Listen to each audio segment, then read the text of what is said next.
교수님 이쪽으로.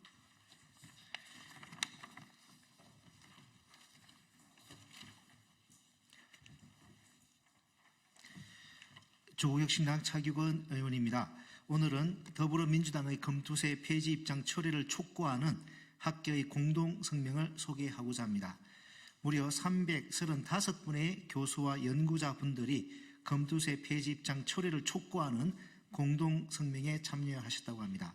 잘 아시다시피 조국혁신당은 검투세를 보완해서 예정대로 시행하는 것을 당론으로 채택했습니다. 오늘 기획재정위원회가 예정되어 있습니다. 제가 발의한 검투세 보완 입법안도 상정됩니다. 검투세는 이미 도입된 제도입니다. 따라서 폐지하려면 별도의 폐지 법안을 심의 의결해야 합니다. 따라서 아무쪼록 법안 심의 과정에서 더불어민주당이 문재인 정부에서 여야 합의로 통과시킨 검투세를 제 손으로 폐지하기보다 이미 발의된 대안을 충분히 검토하여 예정대로 시행되는 방안을 찾아낼 것을 촉구합니다. 조국혁신당은 검투세를 보완하여 예정대로 시행할 수 있도록 시민사회와 학계 그리고 국민과 끝까지 연대하겠습니다. 오늘 참석자분들 소개하겠습니다. 충남대학교 정세은 교수님 참석하셨습니다. 한국공학대학교 신성근 교수님 참석하셨습니다.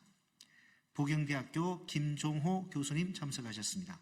충북대학교 이성재 교수님 참석하셨습니다. 그럼 충남대학교 정세은 교수님을 시작으로 오늘 기자회견 취지와 성명을 이어서 듣도록 하겠습니다. 감사합니다.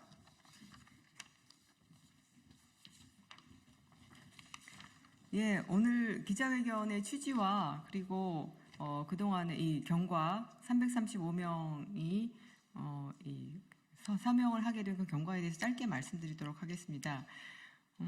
저희가 선진화된 경제 혹은 선진화된 사회로 간다라고 하는 거는 기본적으로는 투명하게 누가 얼마를 벌고 있는지 그리고 누가 얼마큼을 가지고 있는지 이것들이 투명하게 되어야 되는 것이고 그리고 버는 만큼 세금을 내는 그러한 공정함이 있어야 되는 그런 사회라고 생각이 듭니다. 투명한 사회 그리고 공정한 사회 그러한 사회의 기반 하에서 우리가 선진화도 할 수 있고 경제성장도 할 수 있고 이제 그런 것이라고 생각이 듭니다. 예전에 그 금융실명제 이후에 지속적으로 이제 그 금융소득에 대해서 과세를 해야 한다 그렇게 하지 못했기 때문에 그런 논의가 30년간 지속이 되었고 그러한 오랫동안의 그런 논의와 합의를 거쳐서 이미 4년 전에 저희가 금융투자소득세를 이렇게 도입했습니다. 그런데 실시하지도 않은 이 상태에서 폐지한다 그리고 그동안의 수많은 논의와 사회적 합의나 이런 것들을 깨고 이렇게 폐지한다라고 하는 것은 한국 사회를 30년 뒤로 후퇴시키는 그런 일이라고 생각이 듭니다. 그래서 아직 이것이 국회를 통과한 것이 아니기 때문에 이 국회의원들 그리고 정부 여당은 여기에 대해서 다시 제고해 주실 것을 저희 학자들이 이렇게 서로 서명을 해서 표현하고자 합니다. 알리고자 합니다. 이 성명서를 만들어서요, 한 3일 정도 이렇게, 이 교수님들께, 저희가 그 연락처를 가지고 있는 교수님들께 연락처를 돌렸고, 그래서 이 짧은 시간 안에 335명의 교수 연구자분들이 이 뜻에 동의하셔서 서명을 해주셨습니다. 예.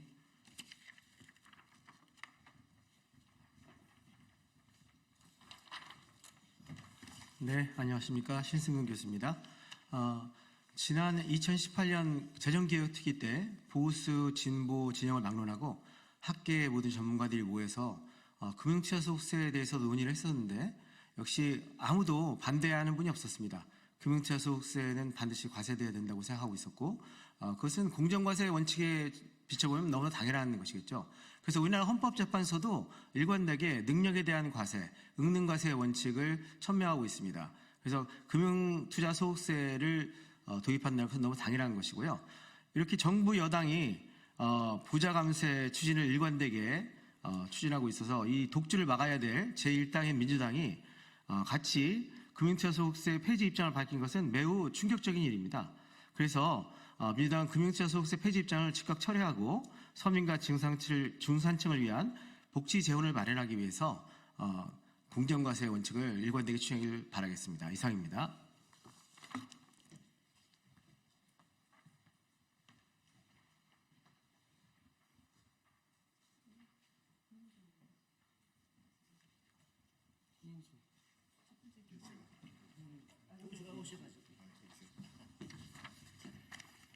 금융투자소득세 폐지 입장 철회를 촉구하는 교수 연구자 335명 공동 성명. 더불어민주당은 금융투자소득세 폐지를 즉각 철회하라. 서민과 중산층을 대변한다면 금융투자소득세 폐지를 철회하라. 2024년 11월 4일 더불어민주당 이재명 대표가 금융투자소득세 폐지를 선언했습니다. 주식시장이 너무 어렵고 주식 투자자들의 입장을 고려하지 않을 수 없다는 것이 이유였습니다. 서민과 중산층을 대변한다는 민주당은 1% 주식 부자들의 세금은 걱정하면서 경제와 민생의 어려움을 벼랑 끝으로 몰린 서민, 노동자, 자영업자들의 고통은 보이지 않는 듯합니다. 일용직 노동자의 근로소득에도 6%의 세금을 매기는데 10억 원 이상을 투자하여 거둔 소득에는 세금을 걷지 않겠다는 것입니다. 한동훈 대표가 민생을 위해 금융투자소득세를 폐지해야 한다고 발언한 것과 하나도 다를 바 없다는 점에서 더욱 참담함을 느낍니다. 합의, 원칙, 신뢰를 지키려면 금융투자소득세 폐지를 철회하라. 금융투자소득세는 소득이 있는 곳에 과세한다는 조세 원칙을 실현하고 금융상품에 따라 소득 구분, 세율, 상품 간 손익통산이 제각각 적용되어 복잡하고 일관성 없는 과세 체계를 합리화하기 위해 도입되었습니다. 2019년 추경호 국민의힘 원내대표가 관련 법안을 대표 발의하고 2020년 문재인 정부에서 금융세제 개편 방안을 발표하면서 같은 해 국회 여야 합의로 통과된 정책이자 약속입니다.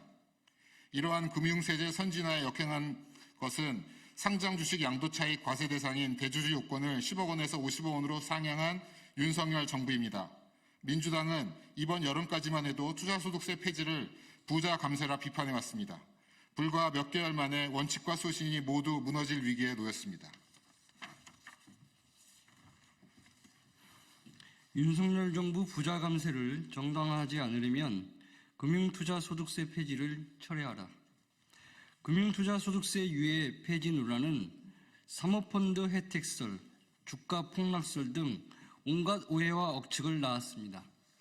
사모펀드 투자자 중 개인의 비중은 3%밖에 되지 않고 일시적 영향을 제외하고 주가는 근본적으로 기술력과 경제 성장성에 의해 정해집니다. 그럼에도 금융투자소득세는 수많은 유언비어와 여론전에 의해 절대 도입되어서는 안 되는 나쁜 세금으로 취급되었습니다. 무엇보다도 소득 있는 곳에 세금 있다는 조세 원칙이 근거 없는 주장과 일부 여론에 휩쓸려 훼손될 수 있다는, 훼손되어도 된다는 선례가 남겨질 상황에 처해 있습니다. 벌써부터 민생을 위한 상속세 인하 주장까지 제기되고 있습니다. 다음은 종부세의 차례일지도 모릅니다. 조세 원칙이 무너져도 된다는 그 정당성의 종지부를 민주당이 찍어서는 안 될 것입니다. 윤석열 정부 임기 반환점이 지나갔습니다. 앞으로의 과제가 산적해 있습니다. 이제는 가열차게 부자 감세 저지, 민생 회복과 복지 확대, 저출생 고령화, 불평등 양극화, 기후위기 등 복합 위기를 대응해 나가야 합니다. 그런데 금융투자소득세가 폐지된다면 세수복원, 새로운 세원 발굴을 어떻게 논의하겠습니까? 민주당의 선택은 금융투자소득세 하나만이 아닌 앞으로의 조세정책 방향 전반에 영향을 미치는 중요한 결정이 될 것입니다. 이제 더불어민주당의 정치적 결단과 책임 있는 자세가 필요한 때입니다. 즉각 금융투자소득세 폐지를 철회하십시오. 2024년 11월 13일 조세정의 구현과 복지국가 시대에 필요한 조세재정 정책을 바라는 교수 연구자 일동.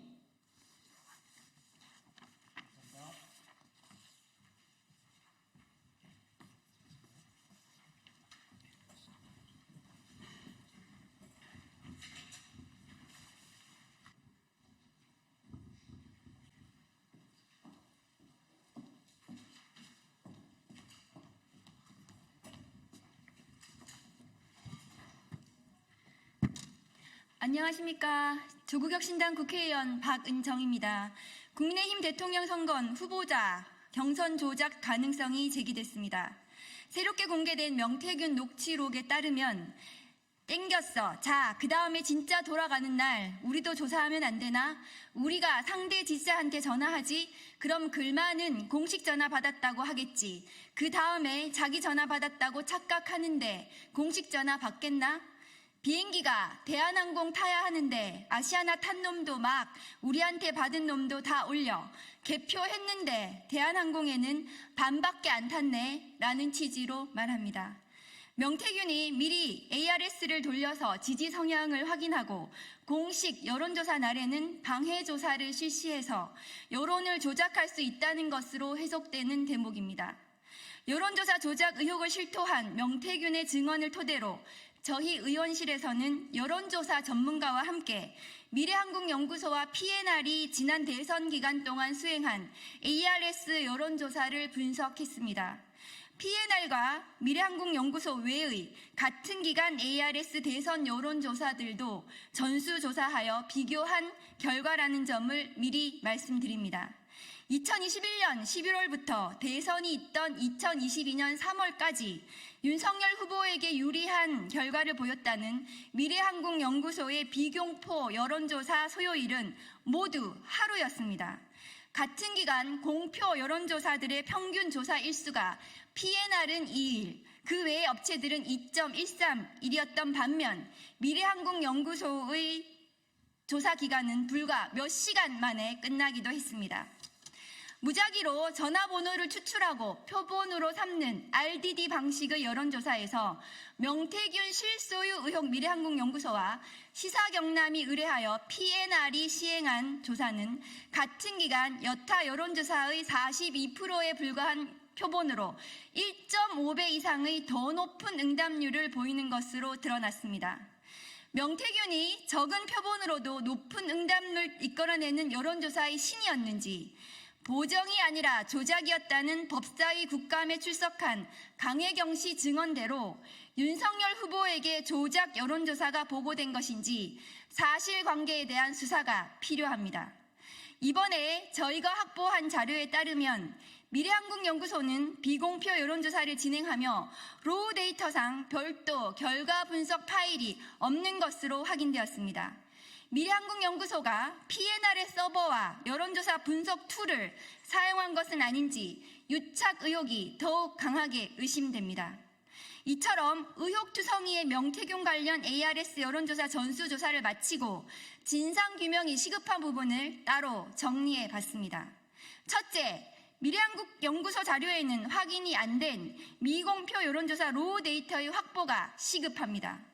명태균 발언대로 특정 후보 지지 성향이 확인된 DB를 사용해서 대선 여론조사마저 조작한 것은 아닌지 반드시 그 의혹을 규명하기 위해 PNR의 서버와 분석 툴 및 기초 자료 등을 포함하여 수사해야 합니다. 둘째, 이미 언론에 보도된 바와 같이 미래한국연구소가 수행한 비공표 여론조사를 통해 지지 성향이 구분된 소위 오염된 DB가 대선 ARS 투표를 수행한 여의도 리서치에 전달됐고 국민의힘 대선 경선에 오염된 DB가 그대로 사용된 것은 아닌지 그 핵심 의혹을 규명해야 합니다. 마지막으로 명태균의 증언과 정황 증거상 불법 여론조사 의혹은 지난 대선의 전모를 밝혀야 하는 규모로 커졌습니다. 현재 창원지검이 맡고 있는 수사를 검찰총장이 직할하는 특별수사본부로 재편하고 경찰과 검찰, 선관위까지 포함된 합동수사본부로 운영해야 합니다. 명태균 게이트의 핵심은 여론조사일지도 모릅니다. 조작 DB를 활용한 불법 여론조사 의혹에 대해 이번 전수조사에 함께한 여론조사 전문가는 수상한 부분이 한두 가지가 아니다. 엄정한 수사가 필요하다고 했습니다. 윤석열 후보를 둘러싼 불법 여론조사 의혹에 이제 윤석열 대통령과 국민의힘이 답해야 할 차례입니다. 2024년 11월 13일 조국혁신당 국회의원 박은정.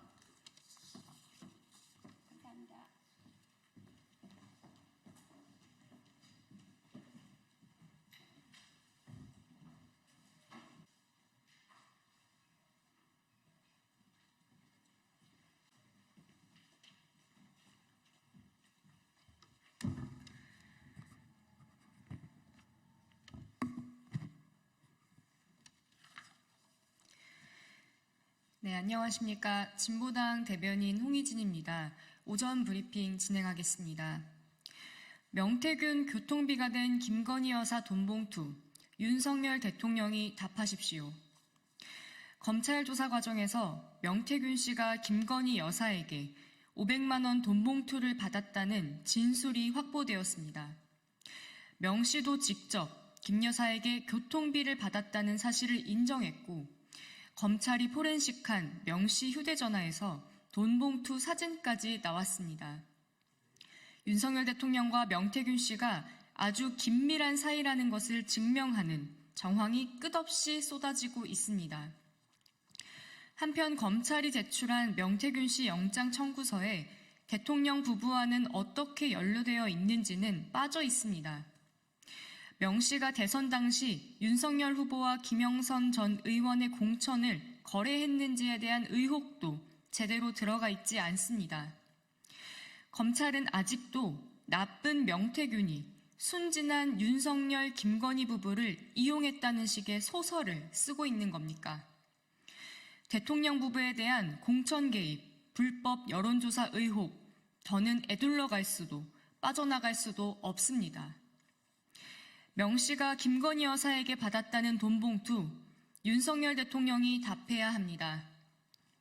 지난 대국민 기자회견에서 윤 대통령이 직접 명 씨와 김 여사의 관계에 대해 문자만 몇 차례 주고받은 사이라고 했습니다.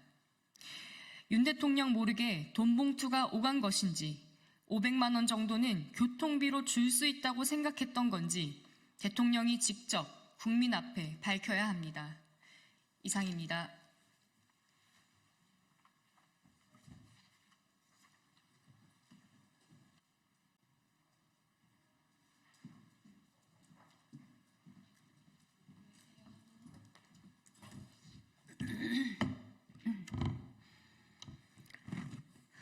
더불어민주당 원내대변인 강유정입니다. 오늘 11월 13일 브리핑 시작하겠습니다.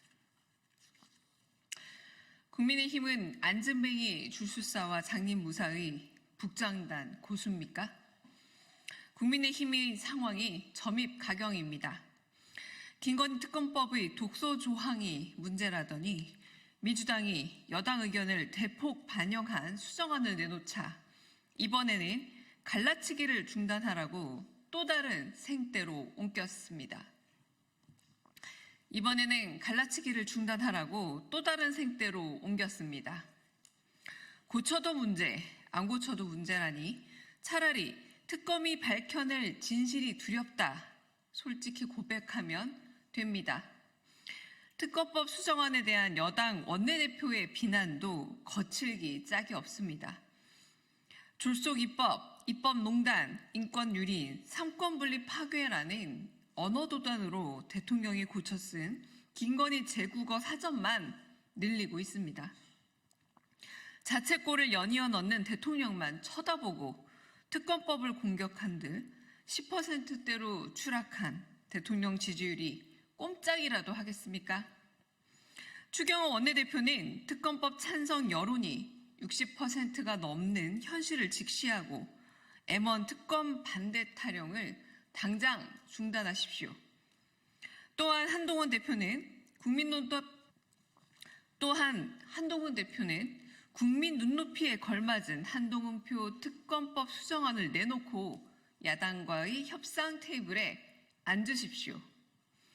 형수님과 공범이 아니라면 김건희 라인의 특급 수혜자라는 의심을 씻을 마지막 기회입니다.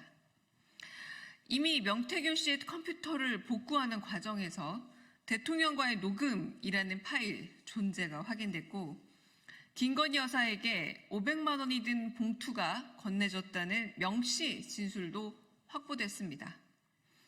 명태균 게이트의 실체는 날로 또렷해지는데 국민의힘은 대체 언제까지 안진뱅이 줄수사와 장님무사 옆에서 북잔단 고수 노릇만 할 겁니까?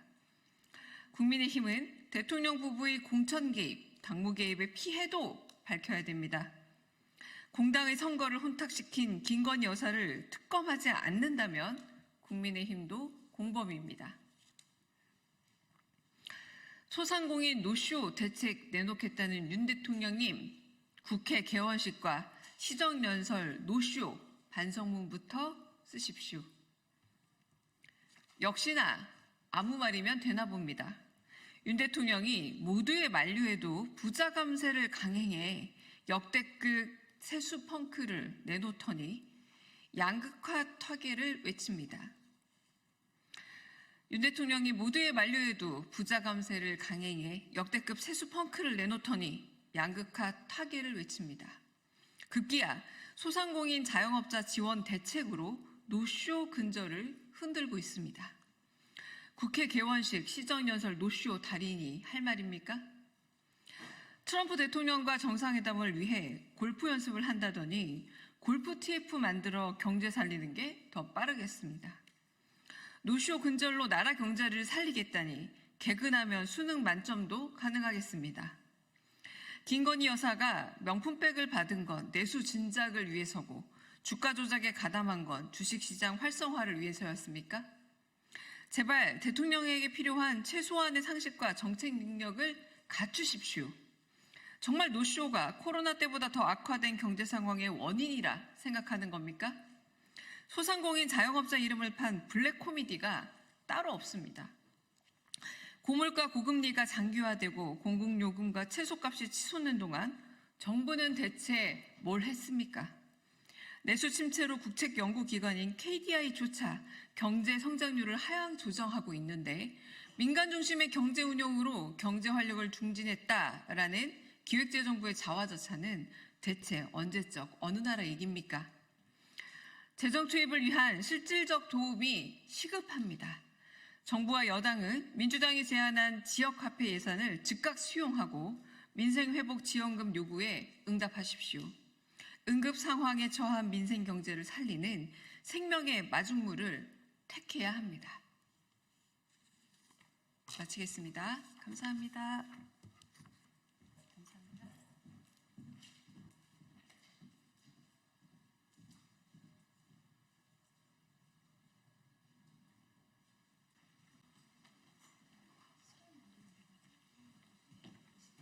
그러니까 죄송해요. 시간 안 됐는데.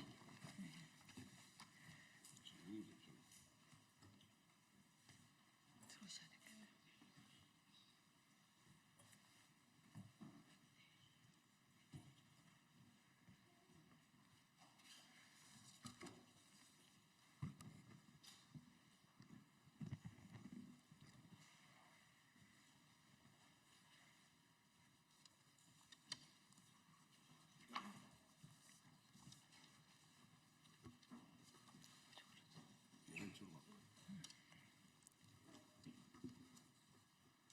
네, 반갑습니다.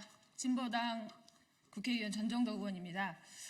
국민과 함께하는 농민의 길, 카톨릭 농민의 전국 여성 농민의 총연합, 전국 농민의 총연합, 사단법인 한국 친환경 농업협의회, 사단법인 전국 쌀 생산자 협의회, 전국 양파 생산자 협의회, 전국 마늘 생산자 협의회, 전국 사과 생산자 협의회로 구성된 총 8개 단체가 농민의 길입니다. 농민의 길에서 2025 농업 예산안 규탄 및 전면 수정을 촉구하는 기자회견을 진행하도록 하겠습니다. 기자회견 순서는 농민의 길 대표님의 모두 발언, 그리고 진보당 전정덕 의원의 발언, 그리고 기자회견 낭독 순으로 진행하도록 하겠습니다.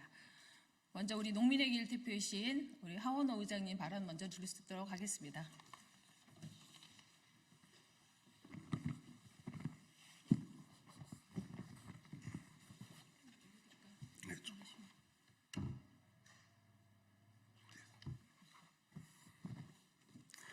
예, 안녕하십니까. 국민과 함께하는 농민의 길 상임대표이자 전국농민의 총연맹 의장 하원호입니다. 모두가 기후위기를 이야기하고 식량위기를 이야기합니다. 그러나 기후위기와 맞서 최전선에서 싸우고 있고 식량위기에 맞서 생산을 책임지고 있는 농업에 대해 이야기하는 사람은 찾아보기가 힘듭니다. 위기를 극복할 유일한 열쇠는 농업이지만 우리 사회에서 농업의 가치는 너무 저평가되어 있습니다. 가장 대표적인 지표가 농업 예산입니다. 지난 2020년 전체 예산 중 농업 예산 비중은 사상 최초로 3% 아래로 떨어졌습니다. 그리고 지금까지도 예산 3%선을 회복하지 못하고 있습니다. 2025년 예산 역시 마찬가지입니다. 정부가 제출한 2025년 농업 예산은 전체 예산 중 2.8% 규모에 불과합니다. 그간 기후위기와 식량위기가 심화되었음을 고려하면 확대되는 것이 마땅하지만 계속해서 뒷걸음질만 치고 있는 것입니다. 규모 자체가 부족하다 보니 내용 또한 부실하기 짝이 없습니다. 이렇게 해서 어떻게 이 위기를 헤쳐나가겠다는 것인지 도무지 이해할 수가 없습니다. 현장에서는 윤석열 정권의 농업파괴, 농민말살 정책이 빚은 농업파괴, 농민말살 예산이라는 평가까지 나오고 있습니다. 기후재난으로 피해는 커져가는데 관련 예산은 오히려 삭감되었습니다. 유일하다시피 한 생산비 대책이었던 무기질 비료 가격 보조 사업은 폐기하겠다며 예산을 전액 삭감했습니다. 반면 한국행 소득안전망이라며 느닷없이 내놓은 수입안정보험에는 예산을 팍팍 투여했습니다. 무려 25배가 늘어난 것입니다. 용산의 누군가가 그토록 밀어붙이는 개식용 금지 관련 예산은 수백억이 편성되었습니다. 도대체 현장의 목소리를 듣긴 한 것인지 기후위기와 식량위기에 맨몸으로 부딪혀 싸우고 있는 농민들의 처지를 알고는 있는 것인지 그저 참담한 심정입니다. 정부가 제출한 2025년 예산안은 잘못되었습니다. 이대로는 기후위기를, 식량위기를, 우리 농업의 위기를 극복할 수 없습니다. 윤석열 정권의 농업파괴, 농민말살 예산은 폐기하고 전면 수정 작업에 들어가야 합니다. 11월 20일 전국농민대회가 예정되어 있습니다. 고언은 윤석열 퇴진입니다. 지지율 17%짜리 정권을 끌어내리려 농업파괴, 농민발살 정권 끌어내리려 전국에서 1만이 넘는 농민들이 모일 것입니다. 내년 봄이 오기 전에 윤석열을 퇴진시키겠다는 각오로 가열찬 투쟁을 이어나갈 것입니다. 이제 농민의 투쟁에 국회가 응답해야 합니다. 윤석열은 농민의 손으로 끌어내릴 테니 이 위기를 극복할 수 있는 내실 있는 농업 예산, 실효성 있는 농업 정책을 만들어주기를 바랍니다. 감사합니다.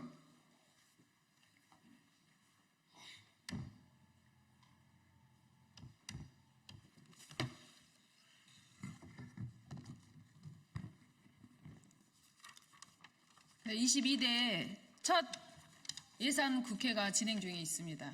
오늘 농업예산 관련해서 농해수위에서도 오늘 예산 소위가 진행 중입니다. 예산 국회가 시작되면서 우리 농민들의 눈은 농업 예산으로 향하고 있습니다. 역대급 쌀값 폭락, 생산비 폭등, 기후재난 심화, 그리고 수입 농산물이 계속 들어오고 있는 상황에서 우리 농민들의 삶이 완전히 벼랑 끝으로 내몰렸기 때문입니다. 2025년 정부가 편성한 농업 예산은 전체 예산 대비 2.8%에 불과합니다. 식량위기 시대가 현실이 되고 있고 농업의 중요성이 점점 커져가고 있는 것에 비해 턱없이 부족한 수준입니다. 윤석열 정부의 종부세 부자 감세는 농어민과 농촌의 직격탄으로 돌아왔습니다. 2023년 농특세 4천억 원, 그리고 2024년 부동산 지방교부세 1조 4,300억 원이 감소했습니다. 부자 감세로 농업, 농촌, 농민을 위해 써야 할 정부 예산과 지방정부 예산이 이중으로 삭감되어 농민들의 피해를 더욱 가중시키고 있습니다. 이러한 예산으로 농업 정책을 펼친다면 윤석열 정권이 지금까지 펼쳐온 농업 파괴, 농민 무시 정책의 연장선일 뿐입니다. 저는 농해수위원으로서 식량 안보를 위해 공공비축 및 70만 톤 보장과 농어민들의 생존권 보장을 위해 기후재난금 100만 원 신규 편성 예산안을 제출했습니다. 대통령이 공약한 직불제 5조 원이 온전히 농민들에게 직접적으로 지원될 수 있도록 예산 확대를 요구했습니다. 그것도 전액 삭감된 무기질 비료 예산을 복구하고 여성 농업인의 특수 건강검진 확대 등 농업, 농촌, 농민을 위한 예산 증액을 요구했습니다. 정치란 자원의 효율적이고 공정한 배분을 결정하는 과정이라고 합니다. 꼭 필요한 곳에, 가장 어려운 곳에 사용되도록 하는 것이 공정 배분일 것입니다. 지금은 바로 농업입니다. 식량 주권과 식량 안보를 실현하는 농업 예산 확충으로 지속 가능한 농업 농촌을 만들고 농민들의 생존권이 보장될 수 있도록 농해수위원으로서 진보당 의원으로서 최선의 노력을 다하겠습니다. 고맙습니다.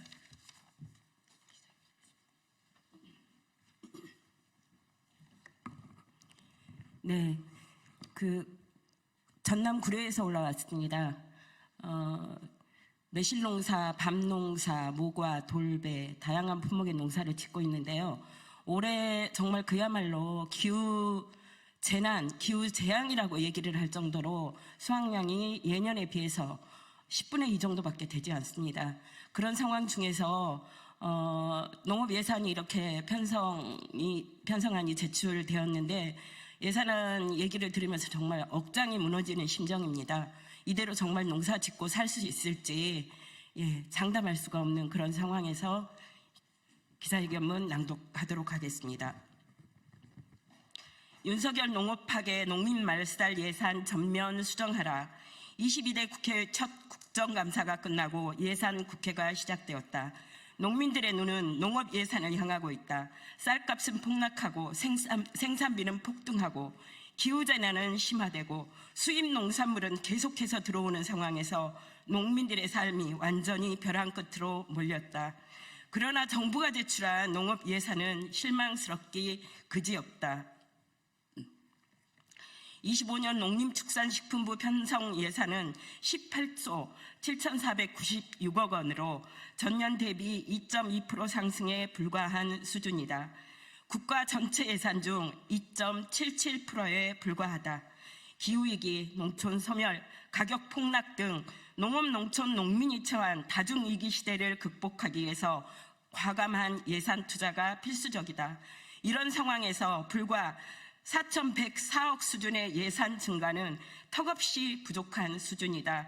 윤석열 정부가 농업에 대한 투자를 줄였다는 것이 예산으로 입증된 것이다. 세부 내용도 심각하다. 무엇보다 2025년 쌀값 폭락 사태는 수확기를 맞이한 농민들에게 큰 고통을 주고 있다. 쌀값을 비롯한 농산물 가격을 안정시킬 근본적 해결 방안도 이번 예산에서는 보이지 않는다. 농민들은 생산비를 보존하고 인간답게 살아갈 수 있는 농민의 목숨값으로 밥 한 공기 300원 수준인 26만 원을 요구하고 있다. 농림부 장관은 20만 원 보장을 약속한 적이 없다는 말만 하고 있는 것이 지금 윤석열 정권의 인식이다. 윤석열 정부의 핵심 농정 공약이었던 직불금 5조 원 공약 이행마저 사실상 불가능해졌다. 물가 상승을 이유로 관행적으로 되풀이하고 있는 수입 농산물을 위한 예산은 여전히 그대로이다. 최근 3년 새 기후재난 농업 피해는 3배 가까이 증가했지만 25년 예산 중 관련 항목 상당수가 삭감되었다. 정부가 졸속으로 추진하고 있는 수입 안정보험 예산은 25배 늘리고 농작물 재해보험과 채소 가격 안정제 예산은 취지가 중복된다며 큰 액수를 삭감했다. 무기질 비료 가격 보조 사업 등 생산비 지원 사업도 폐지를 상정하고 예산을 전액 삭감했다. 필수 농자재 지원이 필요하다는 현장 농민의 목소리는 전혀 반영되지 않았다. 이번 정부 예산안은 윤석열 정권이 지금까지 펼쳐온 농업 파괴, 농민 말살 정책의 연장선이다. 2025년 농식품부 예산 이대로는 안 된다. 국회는 농업 예산안을 전면 수정해야 한다. 네, 앞에서 말씀한 바와 같이 쌀값 폭락으로 기후 재난으로 2중, 3중고의 고통을 당하고 있는 우리 농민들의 목소리 많은 관심과 보도 부탁드리겠습니다. 이상으로 기자회견을 마치도록 하겠습니다. 고맙습니다.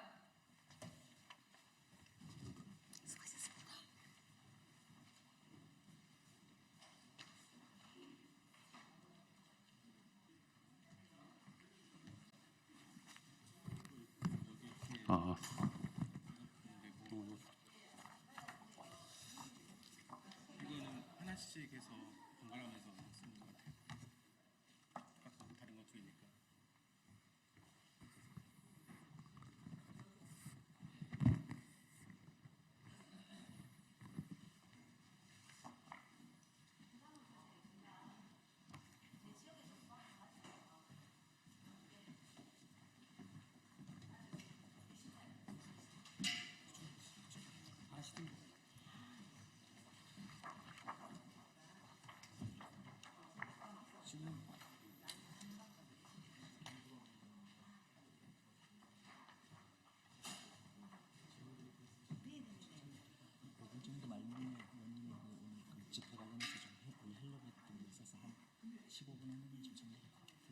우리가 빨리 끝내겠습니다.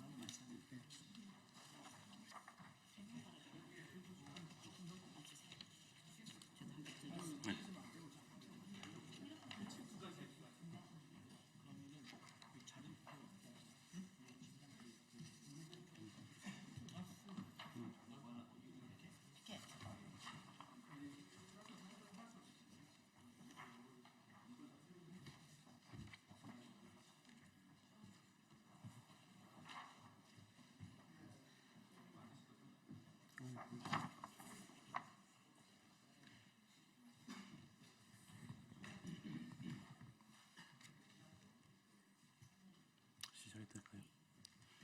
예, 반갑습니다. 전국 공무원 노동자 소방본부 사무처장 김동호입니다. 반갑습니다.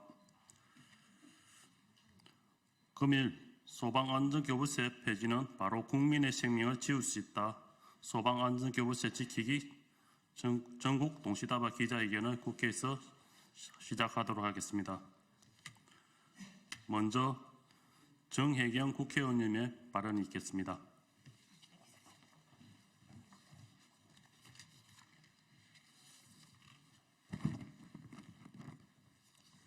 예, 진보당 노동자 국회의원 정혜경입니다.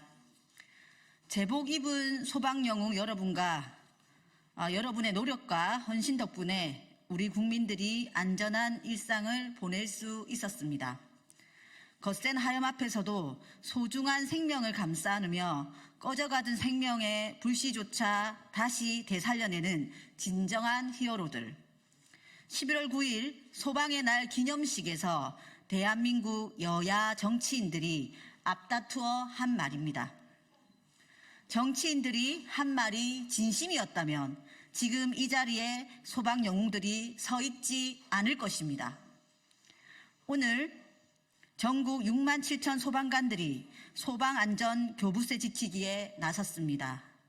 윤석열 정부가 2024년을 끝으로 소방안전교부세를 폐지하려고 하기 때문입니다. 윤석열 정부의 속셈은 뻔합니다. 부자 감세로 줄어든 지방교부세를 메꾸기 위하여 소방관과 국민의 생명과 안전을 지키는 소방안전교부세를 끌어다가 쓰려는 것입니다. 소방장비는 내구연한이 정해져 있습니다. 그리고 낡은 장비는 제때 바꿔야 합니다. 지금까지 소방안전교부세는 소방 분야의 75%를 사용하도록 강제했습니다. 이로 인해 소방인력과 소방장비, 소방안전관리 예산이 안정적으로 확보되어 소방관과 국민의 안전을 위해 사용할 수 있었습니다. 하지만 소방안전교부세라는 안정적 재원이 없어진다면 소방 간의 안전과 국민의 안전에 큰 위협이 놓일 것입니다. 지방의 재정 자립도에 따라 또는 시도지사의 성향과 결정에 따라 소방 분야에 쓸 예산이 줄어든다면 그 피해는 고스란히 소방관과 국민에게 돌아갈 것입니다. 돈이 없어 낡은 장비를 제때 바꾸지 못한다면 상상하기 어려운 위험 속에 자기 몸을 던져야 하는 소방관들의 안전은 누가 지켜줄 수 있습니까? 소방관들은 매일매일 현장에서 위험에 맞서 국민 안전을 지키기 위해 싸우고 있습니다. 소방관들에게 필요한 것은 공치사가 아닙니다. 생명을 위협당하는 재난의 현장에서 안전하게 자신의 임무를 수행할 수 있도록 법적 보호와 제도를 만드는 것입니다. 22대 국회는 소방 재정이 안정적으로 확보되어 소방관의 안전과 국민 안전에 위협이 받지 않도록 법 제도를 정비해야 합니다. 소방안전교부세 중 소방 분야에 대한 최소 배분 비율을 법률에 명시함으로써 재난 대응 능력을 강화하고 소방 장비와 시설 확충의 안정성을 보장할 수 있도록 해야 합니다. 소방관과 국민의 안전을 위해 국회에서 발의된 지방교부세법 일부 개정 법률안이 반드시 통과될 수 있도록 함께하겠습니다. 감사합니다.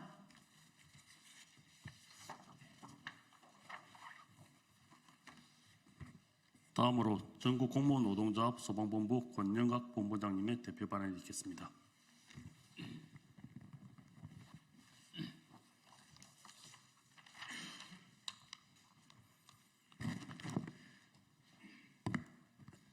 안녕하십니까. 전국 공무원 노조 소방본부 본부장 권영각입니다. 오늘 이 자리는 소방안전교부세의 안정적 법제화를 강력히 촉구하기 위하여 마련되었습니다. 소방안전교부세는 열악한 소방 현장의 업무 환경을 개선하기 위해 2015년도에 도입된 제도로 재원은 담배 개별 소비세 총액의 45%로 충당됩니다. 이 중 25%는 소방 인력의 인건비로 우선 사용되며 나머지 20%는 소방 분야와 안전 분야에 배정하되 두 분야를 기준으로 소방 분야의 75% 이상이 반드시 투입되도록 특례 규정이 적용되고 있습니다. 이렇게 확보된 소방안전교부세는 그동안 소방장비 확충과 소방안전관리 강화에 기여해 왔습니다. 열악했던 소방 현장의 인력 운영과 장비 수준을 점차 개선할 수 있었습니다. 그 결과 재난에 맞서 싸우는 소방관들의 안전 또한 조금이나마 더 나아질 수 있었습니다. 그러나 소방 분야의 75% 이상 투입이라는 이 특례가 한시적인 일몰 조항이어서 매번 기한이 다가올 때마다 연장해 왔다는 점이 문제입니다. 지금까지 매 3년마다 연장되었으나 지난해에는 올해 연말까지로 겨우 1년만 연장되었고 이제 그 일몰 기한이 50일도 채 남지 않았습니다. 만약 이번에 특례 규정이 폐지될 경우 지방자치단체장의 재정 상황에 따라 소방 재정이 크게 위축될 우려가 큽니다. 이는 과거 소방 장비가 노후되고 부족했던 열악한 소방 현장으로 다시 돌아갈 수도 있음을 의미합니다. 오늘날 배터리 화재와 같은 신종 재난에 대비하고 신속하게 대응하기 위해서는 신형 소방 장비 도입과 전문적인 교육 훈련, 현장 대원의 안전을 위한 안정적 재정 지원이 필수적입니다. 이를 위해 소방안전교부세의 확대와 정식 법제화가 반드시 이루어져야 합니다. 소방관의 안전 확보와 효과적인 재난 대응이 국민의 생명을 지키는 길임은 모두가 알고 계실 겁니다. 안전한 대한민국을 위해 소방안전교부세 법제화에 많은 관심과 지지를 간곡히 부탁드리겠습니다. 감사합니다.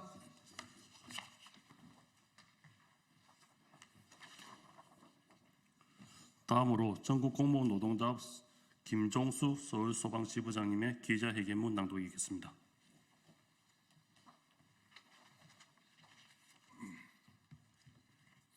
기자회견문을 낭독하겠습니다. 소방안전교부세 폐지는 바로 국민의 생명을 지울 수 있다. 지난 토요일 소방의 날 62주년을 맞이하였다.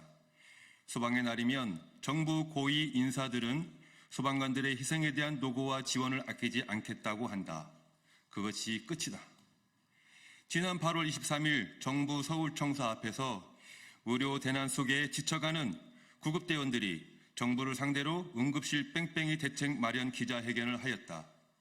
그것이 끝이었다. 현장 소방관들은 재난 현장에서 생명의 위협에 불안했고 늘 외로웠다. 2020년 4월 소방 공무원의 신분이 국가직 공무원으로 전환되었다. 1945년 광복 이래 사회의 가장 험한 한 구석에서 묵묵히 안전을 수행한 결과의 보상이라 생각했다. 그 속에는 동료의 안타까운 희생이 담겨 있었기에 우리의 눈시울을 붉힐 수밖에 없었다. 하지만 기쁨은 잠시뿐. 국가직으로 전환됨에 따라 개정되어야 할 법과 예산은 그대로 방치된 채 4년 6개월이 흘렀다. 인사와 예산은 그대로 시도에 맡겨진 채 사회의 한 구석으로 방치되었다. 국가직도 지방직도 아닌 지금의 현실의 소방관들은 분노를 금치 못한다. 더욱이 지금 전국에 6만 7천 소방관들을 더욱 불안하게 하는 것이 있다. 바로 소방안전교부세의 폐지다. 소방안전교부세는 지방의 재정 자립도에 따라 시도 소방관들의 장비와 시민의 안전이 달라지는 것을 막고 모든 국민에게 균등한 소방 서비스를 제공하기 위해 도입되었다. 소방안전교부세는 담배 개별 소비세로 재원을 마련하여 소방공무원 인건비와 소방안전시설 사업비로 사용한다. 이 중 소방안전시설 사업비는 소방 분야의 75%, 안전 분야의 25%를 사용하게 되어 있다. 소방 분야의 75%를 사용하도록 강제했기 때문에 소방 인력과 소방 장비, 소방 안전관리 예산이 그나마 안정적으로 확보되어 소방관과 국민 안전을 위해 사용할 수 있었다. 그런데 행정안전부는 2024년을 끝으로 소방안전교부세를 폐지하려 하고 있다. 소방장비는 내구 연한이 정해져 있고 낡은 장비는 주기적으로 교체해야 한다. 소방안전교부세라는 안정적 재원이 단절된다면 소방관의 안전과 국민의 안전에 큰 위험이 될 것이다. 지방의 재정 자립도에 따라 국민의 안전이 달라질 수는 없다. 소방관 신분이 국가직임에도 소방 예산은 국비가 10%, 나머지 90%를 시도 예산에 의존하는 아주 기형적 구조이다. 전국 공무원 노동조합 소방본부는 전국의 6만 7천 소방관들을 대표하여 정부에 다음과 같이 촉구한다. 첫째, 국회는 입법 발의된 소방안전교부세 관련 지방교부세법 일부 개정 법률안을 조속히 처리하라. 둘째, 정부는 소방특별회계의 안정적 재원 확보 방안을 조속히 마련하라. 셋째, 정부는 안정된 소방 서비스 제공을 위해 소방 예산의 국비 지원 비율을 확대하라. 2024년 11월 13일 전국 공무원 노동조합 소방본부.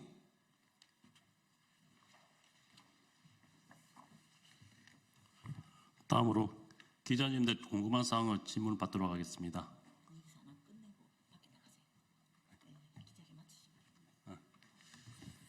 예, 이것으로 소방안전교부세 지키기 동시다 기자회견을 마치겠습니다. 감사합니다.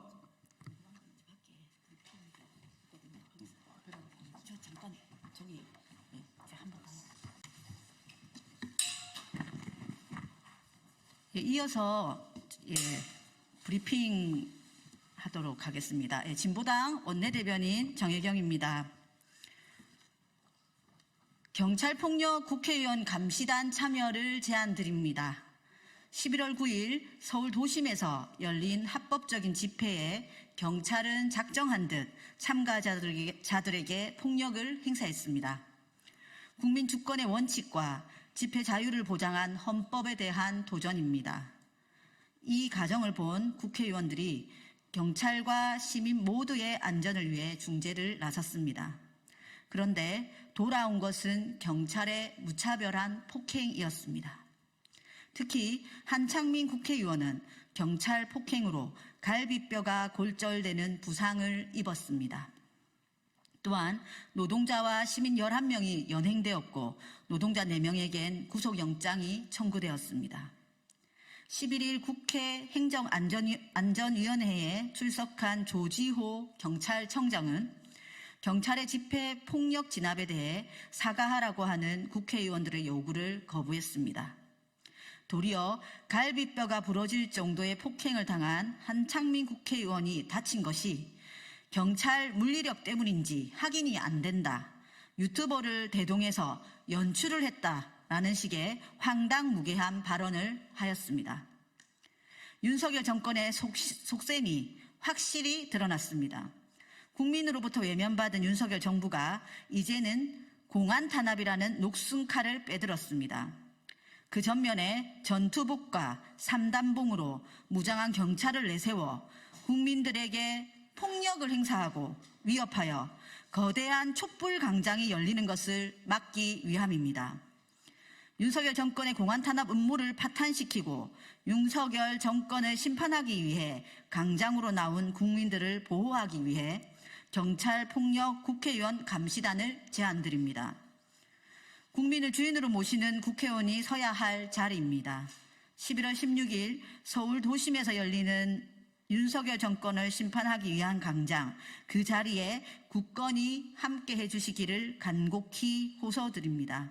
2024년 11월 13일 진보당 윤종호, 전종덕, 정혜경 국회의원. 예, 그 국회의원 감시단은 이번 주 토요일부터 함께 이제 모집을 하여서 받을 생각이고요. 그 국회의원 감시단은 지금 민변 쪽에서도 감시단을 만들 예정이라고 합니다. 해서 함께 폭력 집회를 예방하고 국민의 이 집회 시위에 대한 자유를 보장하기 위해서 노력을 할 것임을 말씀드리겠습니다. 이상으로 마치겠습니다.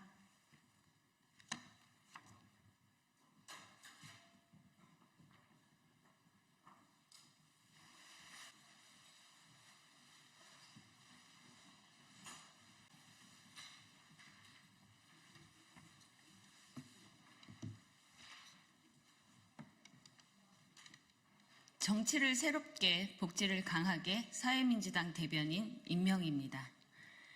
예, 앞서 진보당 원내의 대변인께서 브리핑을 해주셨는데요. 조지호 경찰청장의 한창민 의원에 대한 사실 왜곡 발언은 허위 사실 적시에 대한 명예훼손의 힘을 알려드립니다. 오늘 브리핑 시작하겠습니다. 오늘의 전태일이 행복한 나라를 만드는 사회민주당이 되겠습니다. 전태일 열사 54주기를 맞아 오늘도 최선을 다해 일상을 살아가는 모든 노동자에게 감사와 응원의 마음을 전합니다. 새벽의 어둠을 뚫고 각자의 자리로 나아가는 노동자는 우리 모두의 얼굴입니다. 노동자의 손끝에 맺힌 땀방울은 우리를 지탱하는 힘이 됩니다. 하지만 그 힘이 언제나 존중받고 대우받는 것은 아닙니다. 전태일 열사 정신을 계승하는 54주기 전국 노동자 대회에서 국가 권력이 폭력으로 노동자를 짓밟는 윤석열 정부의 민낯을 보았습니다. 반세기가 넘은 지금 전태일 열사가 인권을 보장하라, 근로기준법을 준수하라는 외침은 모든 노동자에게 아직 유효합니다. 사회민주당은 전태일의 당이며 땀 흘려 일하는 모든 시민들의 당입니다. 전태일의 다리, 보들다리를 다양한 세대들이 더 많이 찾아오는 세상, 그런 정치를 만들어 가겠습니다.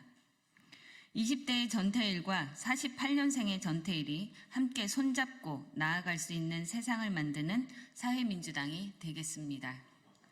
오늘의 전태일이 행복한 나라를 국민 여러분들과 함께 만들어 가겠습니다. 네, 이어서 두 번째 브리핑 시작하겠습니다. 11월 16일 광화문에서 거대한 시민의 물결을 보여줍시다. 김건희 특검 수용, 국정농단 규명, 윤석열을 거부한다. 시민행진 집회 제안을 환영하며 사회민주당은 시민들과 함께 윤석열 정부 탄핵 열차를 힘차게 가동하겠습니다.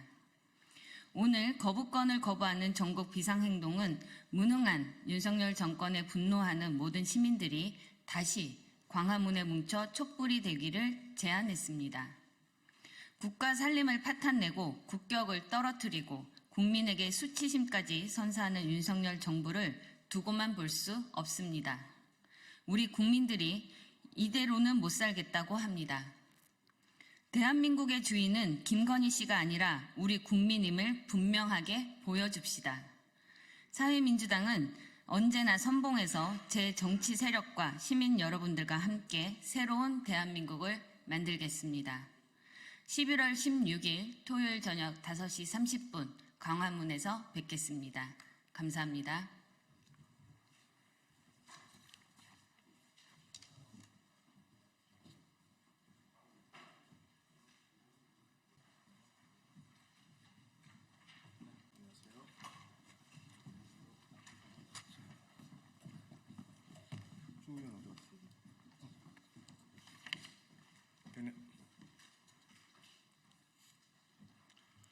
국민의힘 법사위원 일동입니다. 이재명 대선 후보의 불법 대선 자금 연루 의혹에 대한 철저한 수사를 촉구합니다. 라는 내용으로 성명서를 발표하겠습니다. 이재명 대표의 최측근 김용 전 민주연구원 부원장은 불법 대선 자금 6억 원, 뇌물 7천만 원을 받은 사실이 인정되어 1심에서 징역 5년이 선고되고 법정 구속된 바 있습니다. 민주당의 지난 대선 예비경선 전후인 2021년 4월부터 8월까지 대장동업자 남욱으로부터 유동규를 통해 불법 대선 자금을 받은 것인데 진작 없어졌어야 할 검은 돈의 정치입니다. 이재명 대표에게 묻습니다. 최측근인 김용과 유동규 사이의 불법 대선 자금 6억 원이라는 더러운 거래에 대해 몰랐습니까? 이재명 대표는 불법 대선 자금을 수수한 김용을 질책하기는커녕 김용의 변호사들이 만든 텔레그램 방에 들어가 재판 상황을 공유하고 변호 전략까지 제시했습니다. 언론 보도에 따르면 검찰은 증거인 텔레그램 대화 내역을 김용의 재판에 제출했다고 합니다. 이재명 대표에게 국민이 묻습니다. 이재명 대표가 직접 불법 대선 자금을 받은 범죄자 김용을 돕는 이유가 무엇입니까? 공범이 아니라면 왜 재판 상황을 공유받고 김용의 무죄 선고를 간절히 바라는 것입니까?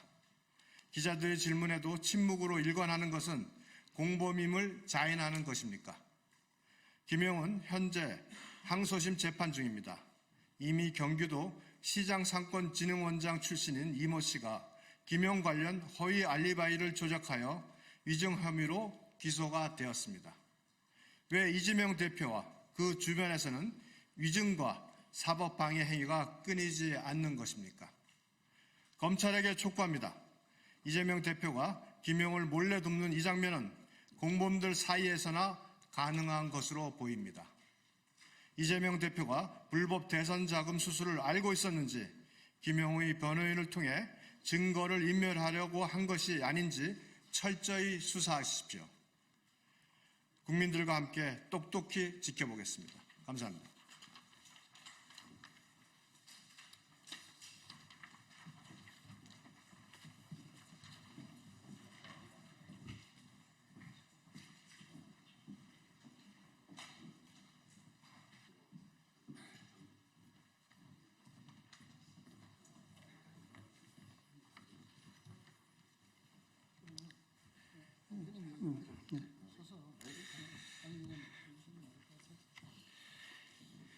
예, 안녕하십니까. 지금부터 탈북연합단체 기자회견을 시작하겠습니다. 처음으로 기자회견문을 먼저 낭독해 드리겠습니다. 북한 지령에 따라 대한민국의 자유민주주의 체제를 파괴하려는 민주노총을 즉각 해체하라.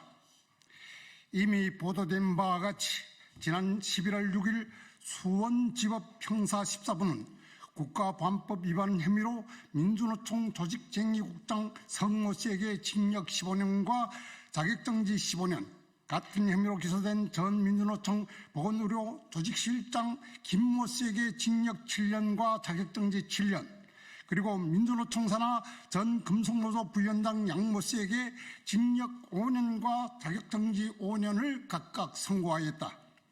특히 이번에 간첩 활동을 주도한 것으로 밝혀진 민주노총 전 조직쟁의국장 성모 씨는 북한과 102회에 걸쳐 지령문을 주고받으며 이를 바탕으로 악랄하고도 끈질기게 간첩 활동을 이어온 것으로 드러났다. 그에 앞서 북한의 공작금을 받고 북한의 지령에 따라 간첩 활동을 해온 청주 간첩단 사건의 피고인 박모, 윤모, 손모 씨에게도 각각 12년이 구형된 바가 있다. 이뿐만 아니라 이 새끼를 중심으로 한 통진당의 내란 선동자들은 북한의 지령에 따라 한반도에서 전쟁이 발생할 경우 통신, 철도, 가스 등 주요 산업시설을 파괴하려는 내란 음모 및 선동활동을 벌이다가 법의 심판을 받았다. 그들이 근거지였던 통진당 또한 헌법재판소의 결정으로 해산되었다. 이처럼 북한의 지령을 받고 자유 대한민국을 전복하려는 간첩들이 우리 사회 곳곳에서 압력하고 있다. 이로 인해 국민들 사이에는 대한민국이 간첩공화국이 되었다는 탄식이 나오고 있다. 과거에는 현직 대통령이었던 인물이 국가기밀이 담긴 USB를 판문점에서 북한의 독재자 김정은에게 전달했었다는 소식이 알려지기도 했다. 세계 그 어디에도 북한의 지령을 받아 조직적으로 국가를 파괴하고 국론을 분열시키는 간첩 활동이 대대적으로 벌어진 나라는 오직 대한민국밖에 없다.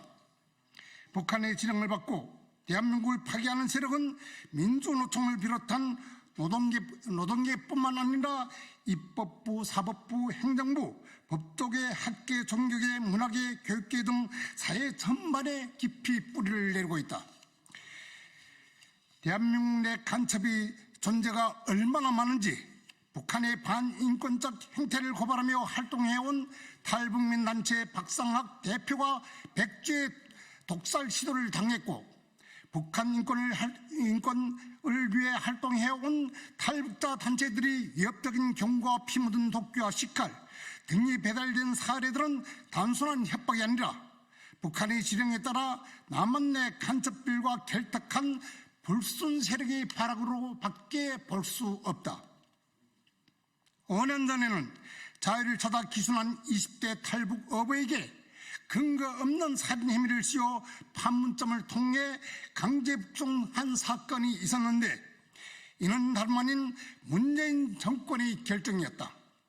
이처럼 문재인 정권은 반인도적 인권 탄압과 반역적 행태를 일삼아 왔다. 북한의 김씨 일가 정권 아래에서 반인륜적 인권 탄압은 견디다 자유를 찾아 대한민국에 정착한 우리 3만 4천여 탈북민들은 북한의 반인도적 범죄와 살인 범죄에 대해 침묵하면서 북한의 지령을 받아 대한민국의 자유민주주의 체제를 말살하려는 간첩들과 그와 결탁한 반역 세력을 더 이상 방치할 수 없다. 자유 대한민국 수호를 위해 우리 탈북민들이 목숨을 건다. 죽음을 무릅쓰고 자유와 행복을 찾은 3만 4천여 탈북민은 대한민국이 자유의 적들에게 유린당하지 않도록 이 땅에 북한과 결탁한 간첩들이 더 이상 준동하지 않도록 강철 같은 대우를 이뤄 자유민주주의를 끝까지 수호한다. 이에 우리는 윤석열 정부에 다음과 같이 요청한다. 윤석열 정부는 대한민국에서 국가 파괴와 국론 분열을 획책하는 간첩들의 활동을 더 이상 방치 말고 북한과 결탁하여 대한민국을 파국으로 몰아가는 간첩 세력을 모조리 찾아내어 역사적 심판을 내려야 한다. 이것이 국민의 명령이며 대한민국의 자유민주주의 체제를 수호하는 길이다. 북한의 간첩에 소굴이 되어 자유 대한민국의 반기를 든 민주노총을 즉각 해체하라. 2024년 11월 13일 북한 인권단체 총연합 전국 탈북민 단체 대표자 협의회 전국 탈북민 연합을 비롯한 34개 단체 일동 이상입니다. 다음은 전국 탈북자단체 연합 상임대표 김웅강님께서 발언하시겠습니다. 네, 안녕하십니까. 우리 소통관 내 주재 기자님들 그리고 국민 여러분, 저는 2004년에 탈북하여 대한민국의 기준에서 현재 20년째 살고 있는 탈북 70년대 대표 김훈광입니다. 우리는 앞서서 우리 허강일 민주화인의 위원장님께서 자세한 경과보고를 했습니다마는 지난 6일에 정말 우리 국민들을 경악시키는 그리고 탈북자들을 경록해 하는 그리고 전 세계 이 소식을 들은 사람들이 의아하게 만드는 그런 역대급의 간첩 사건이 터졌습니다. 아시죠? 이 민주노총의 가장 핵심 부서이고 또 어떤 누구와도 그 책임과 지위를 논할 수 없는 그런 핵심 중의 핵심인 조직쟁의 국장이 간첩으로 드러났습니다. 그리고 이 쟁의 국장과 함께 또 다른 2명이 오랜 시간 동안 북한 대연락부하고 간첩으로서 지령받고 그들과 꿍꿍이 해서 우리 사회에 정말 혼란케 하고 궁지에 몰아넣는 각종 쟁의와 그리고 데모 시위들을 조직했던 그 모든 그 진상들이 드러나는 그런 정말 희한한 이런 상황들을 목격했습니다. 근데 놀라운 것은 이런 어마어마한 우리 국가의 위해되는 사건임에도 불구하고 우리 언론들이 보도하는 그런 그 감각이라든지 그 정도가 너무나도 희미하고 또 국민들이 이걸 받아들이는 이 정도가 굉장히 완만한 그런 상황을 느끼면서 우리 탈북자들은 정말 한마디로 말해서 놀라움과 그리고 아쉬움이 금할 수 없습니다. 저는 2004년에 대한민국에 와서 3가지를 우리 국정원에 강력하게 또 그리고 다급하게 제가 전달했습니다. 첫째는 북한이 121부대라고 하는 사이버 전 부대를 98년도에 만들어서 지금 대한민국에 이 본격적인 사이버 공격을 퍼부을 것이다 라고 하는 거하고요. 그 다음에 2번째는 북한 대조사부와 함께 여러 대남 공작 1만 명의 거느린 이 대남 공작 부서가 남한에 파견한 간첩이 어마어마하다. 저는 공산대학 교수였기 때문에 그들이 가족들을 갖다가 또 그 후대들을 갖다가 다시 그 제북 활동, 대남 활동가로 쭉 조국 통일 운동가로 준비시키는 그런 대학의 교수였습니다. 그런 상황을 이야기했고요. 그리고 세 번째로는요, 우리 그 북한이 지금 현재 정말 핵 개발을 위해서 마지막으로 지금 꿍꿍이를 하고 있는데 북한에 절대 돈 주면 안 된다라고 강력히 이야기했습니다. 그러나 저희들이 이런 다급하고 진정 어린 이야기, 그것도 중요한 첩보를 전했음에도 불구하고 우리 대한민국의 해당 기관들은 결국은 이제 이걸 간과한 셈이나 같습니다. 그리고 나서 2005년도에 처음으로 이 사이버 첫 공격, 즉 인류 대란을 막고서야 제가 이야기했던 이 사이버 부대가 존재한다는 사실, 그리고 이 어마어마한 공격이라고 하는 것을 느꼈고요. 그리고 또 이제 그 핵 개발을 위해서는 돈 주지 말라고 했음에도 불구하고 뭐 제가 한 의견 별건 아니겠지만은 결국은 또 뭡니까, 노무현 대통령이 북한에 가서 엄청난 식량 차관과 또 공업 원부자재를 차관을 주다 보니까 이 핵 개발의 고도화가 진행돼 가지고 2006년에 드디어 제1차 핵실험을 했습니다. 그리고 간첩이 우리가 알고 있기로서는 정말 듣기에 또 전하기에도 제가 좀 뻥 같기도 하고 또 사실 그럴까 우려스럽습니다만 표현 그대로 한다면 중앙당 강인회가 되던 어디서든지 공산대학에서도 남한에는 우리 조국 통일 투사들이 전봇대보다 더 많다라고 일반적으로 이야기합니다. 많단 소리죠 결국은. 대한민국에서는 많다고 하는 거에 대해서 별스럽지 않게 대수롭지 않게 여깁니다. 왜? 간첩 본 적도 없고 또 뭐 해 놓은 것들에 대해서 뭐 우리 국민들이 볼 때는 아마 그 어떻게 생각했는지 모르겠습니다만은 덤덤하단 말이죠. 그리고 지금 오늘 와가지고 과거의 간첩단 사건, 사회주의 노동자이나 포함해서 과거의 간첩단 사건들이 다 무죄가 되게 돼가지고 옛날 우리 정말 매국자들 이 나라를 팔아먹었던 이런 사람들이 오늘날 와가지고 다 무죄가 되고 애국자가 되는 이런 아주 광기어린 역전 현상이 벌어지고 있습니다.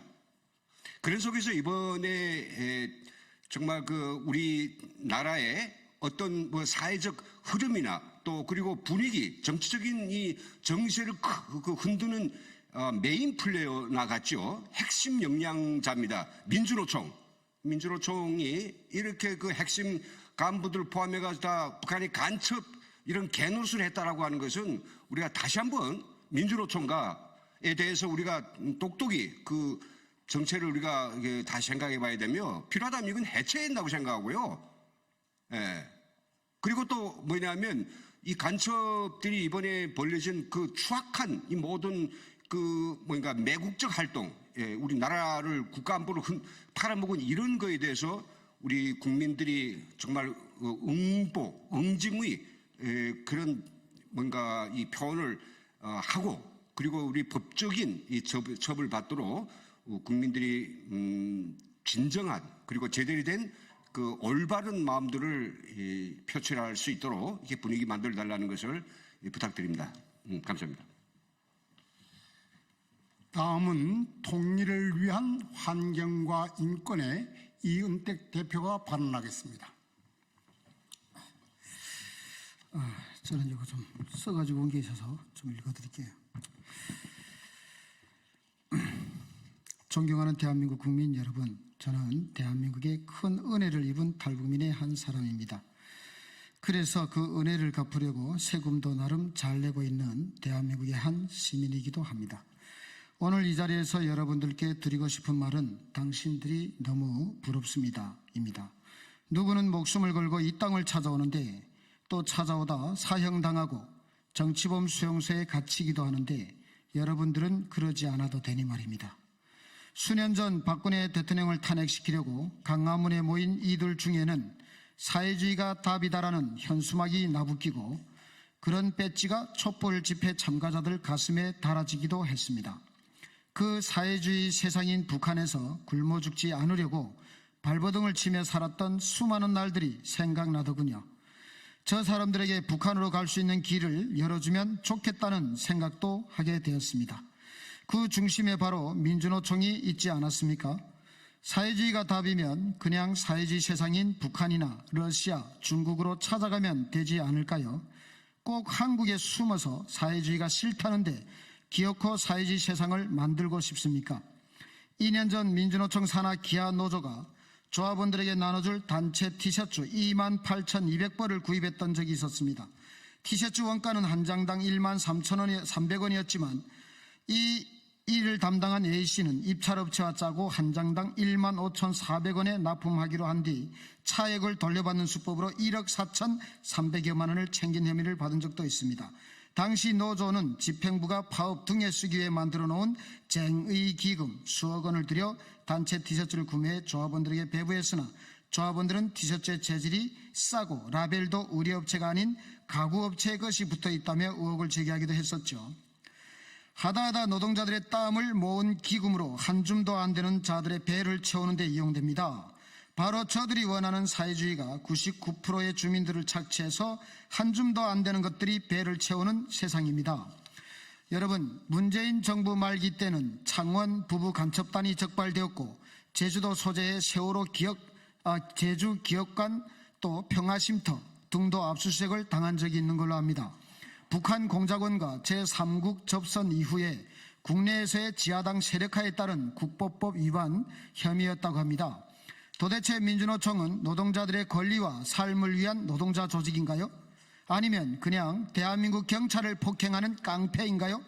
아니면 북한에 충성 맹세를 한 간첩 집단인가요? 한 가지만 합시다. 머리가 나빠서 자국 대통령을 끌어내리기 위해 이태원의 할로윈 사망사고를 이용하라는 북한의 지시나 따르는 수준이면 노동자만을 위하든가 아니면 깡패가 되든가 아니면 간첩이 되든가 이 중 하나만 하십시오. 국민이 헷갈리지 않겠습니까? 노동자인지 조폭인지 간첩인지 이마에 당당히 써붙이면 도움이라도 되지 않겠습니까? 간첩 집단, 깡패 집단으로 변질된 민주노총을 당장 해체하세요. 민주노총을 국민이 해체시킵시다. 이상입니다. 마지막으로 암 말기에 정말 생사로 오르내리고 있는 가운데 오늘 병원 통원 치료를 받고 곧바로 이곳으로 달려나온 자유북한 방송 김성민 대표의 발언이 있겠습니다. 예, 자유북한 방송 김성민입니다. 2004년 방송을 시작했는데 1년 동안 방송을 중단하라는 대한민국 내 친북단체들의 협박, 메일, 전화 등등이 하루에 30회 이상씩 있었고 2006년부터는 인용에 서포를 통해서 인용에 피 묻은 과도를 꽂아가지고 3번 보냈던 적이 있었고 그리고 2014년에는 두꺼운 책의 가운데를 도려내고 죽은 생지를 보내서 방송국 직원들을 경악시키고 그렇게 작용을 했던 사람들이 있습니다. 후에 검찰 조사를 받더니 한국 내에 포진되어 있는 친북 단체들, 이름도 특별한 게 아니더라고요. 그렇게만 생각하고 있었는데 이번에 보니까 대한민국의 고대 조직인 민주노총의 조직정책국장 이런 분들이 간첩이었더라고 합니다. 이런 자들이 북한 인권 활동을 하는 사람들에게 겁박, 협박 이런 것들을 총괄 조직 지도하지 않았나 싶습니다. 반드시 국민의 심판을 받아야 하고 민주노총도 대우 각성해야 된다고 봅니다. 감사합니다. 이상으로 탈북민단체연합 기자회견을 끝마치겠습니다. 감사합니다.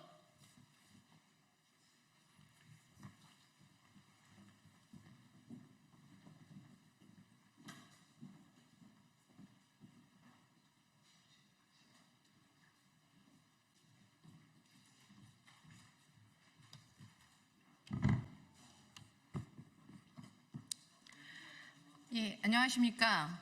더불어민주당 대변인 황정화입니다. 예, 첫 번째 브리핑 시작하겠습니다. 윤석열 대통령님, 경제도 안보도 무너지는데 골프 라운딩 나갈 정신이 있으십니까? 윤석열 대통령이 대국민 담화 직후 골프를 쳤다 걸리자 트럼프 대통령과의 골프 외교를 운운하더니 10월 북한 도발 당일과 11월 2일에도 골프 라운딩에 나간 것이 확인되었습니다. 용한 무속인의 점괘라도 받고 미리 트럼프 정부에 대비하고 있었습니까? 아무 말 대잔치로 끝난 대국민 담화가 국민 우롱 쇼였음을 보여주는 대통령의 행태에 분노를 금할 수 없습니다. 배우자의 국정농단, 공천 개입 의혹으로 국민께서 분노하고 국정 지지율이 곤두박질 치는 상황에도 골프홀을 돌로 나가는 대통령의 머릿속을 열어보고 싶습니다. 국군 통수권자이자 국정 최고 책임자인 대통령이 백주 대낮에 골프장에서 18홀을 돌고 있을 시간이 어디 있습니까? 윤석열 대통령의 국정에 대한 책임감이 얼마나 처참하고 끔찍한 수준인지 보여줍니다. 김명수 합창의장은 인사청문회 당시 북한이 미사일 도발을 한 날 주식 거래와 골프를 한 부적절한 처신 등으로 지탄을 받았습니다. 해병대원 순직 사건의 핵심 피의자 임성근 전 해병대 1사단장도 2년 전 북한의 미사일 도발 당시 수차례 골프를 쳐 국회의 질타를 받았습니다. 윤석열 대통령은 국군 통수권자이자 국정 최고 책임자로서의 자각이 있기는 합니까? 김명수, 임성근 같은 사람들을 아무런 문제 없이 쓰는 이유를 이제야 알겠습니다. 국민의 삶이 파탄나고 안보가 무너지는 동안 골프나 치러 다니는 참담한 수준의 대통령을 보며 국민은 가슴에 천불이 나고 있습니다. 윤석열 정권의 모토가 국민 우롱입니까? 국민께서 골프나 치러 다니라고 권력을 맡긴 게 아닙니다. 윤석열 대통령은 국민 두려운 줄 알고 국민 앞에 석고대죄하길 바랍니다.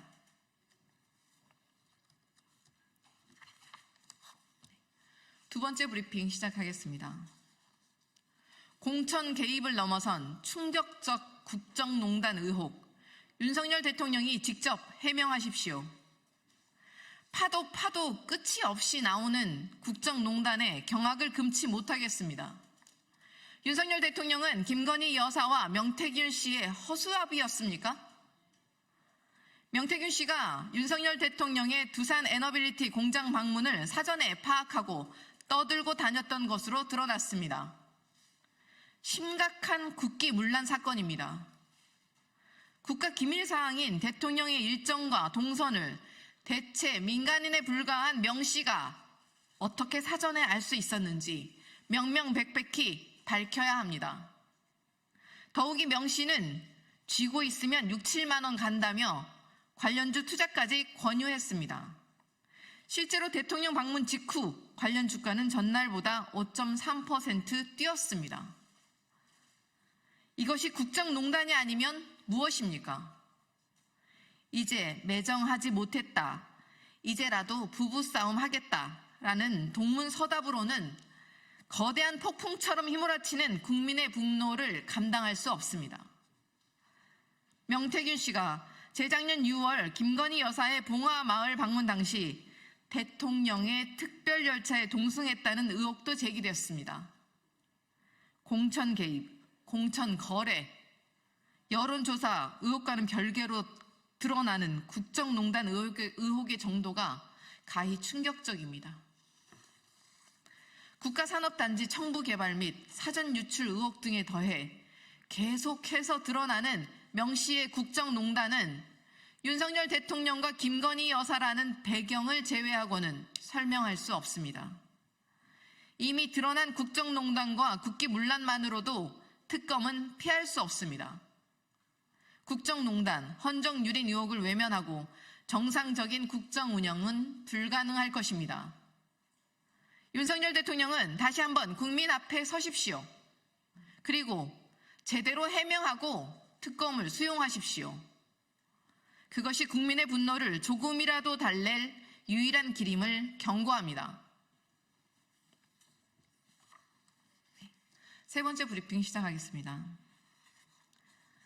전태일 정신을 되새겨 노동자의 삶과 권리를 지켜내겠습니다. 노동자는 기계가 아니다. 근로기준법을 준수하라고 외치며 분신하신 전태열 열사의 54주기를 맞았습니다. 청년 전태일의 외침은 소외되어 있던 노동의 문제를 국민께 깊이 각인시켰고 열악한 처우와 노동 환경으로부터 노동자를 지키기 위한 사회적 노력으로 이어졌습니다. 민주당 정부 또한 노동자의 권리를 보장하는 입법, 정책 노력과 함께 근로시간 단축을 법제화하고 중대재해처벌법을 입법하는 등 노동자의 권익을 보장하기 위해 힘써왔습니다. 하지만 윤석열 정부는 이러한 우리 사회의 노력을 거꾸로 되돌리려 노동자의 권리를 옥죄는 한편 노동조합을 카르텔 세력으로 몰아 탄압하고 있습니다. 주 52시간제를 계속 흔들고 있고 중대재해처벌법을 무력화시키려 하고 있습니다. 노동자의 파업권을 보장하기 위한 노란봉투법은 대통령의 거부권에 가로막혀 있습니다. 더불어민주당은 전태일 열사 54주기를 맞아 노동자의 삶과 생명을 지키는 것이 정치의 본령임을 되새기며 노동자 권익 보장에 더욱 힘쓸 것을 다짐합니다. 또한 노동자의 삶과 권리를 거꾸로 돌리려 드는 윤석열 정부와 국민의힘의 폭거를 막고 노동자의 삶과 권리를 지켜내겠습니다. 이상입니다.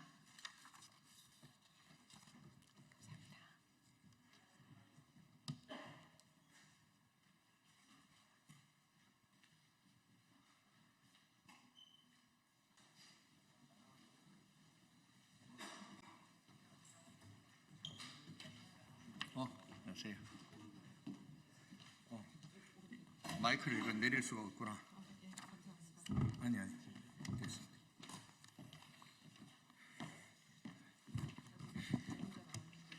예, 국토교통위원회 국민의힘 간사를 맡고 있는 권영진 의원입니다. 오늘 국토교통위원회 상임위 전체회의에서 민주당에서 여당인 국민의힘과 합의 없이 예산안을 단독으로 일방적으로 처리하였습니다.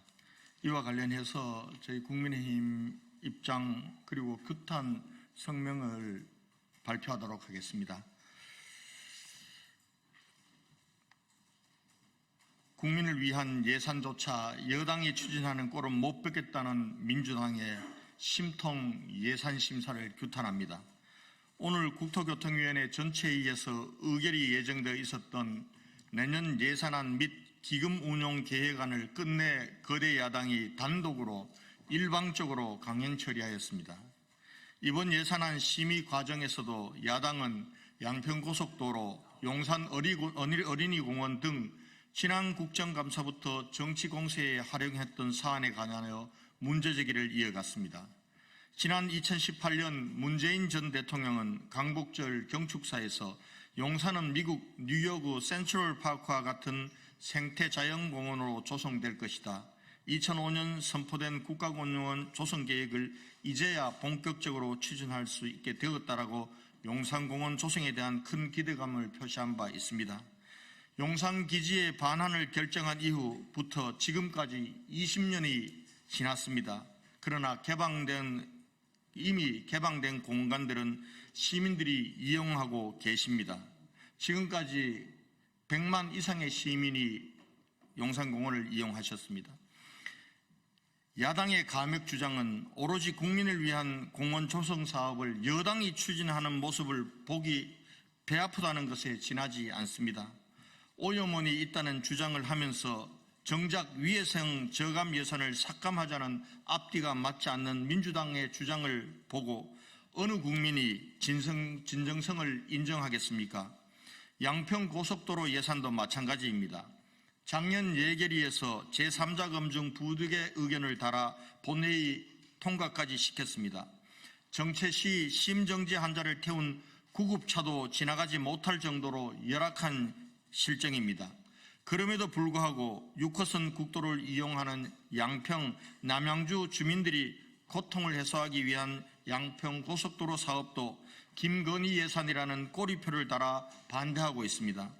민주당 의원들은 이번 예산 심사 과정에서 여타 SOC 사업 규정을 어겨가면서까지 기본 계획이나 예타가 통과되지 않은 예산도 밀어넣었습니다.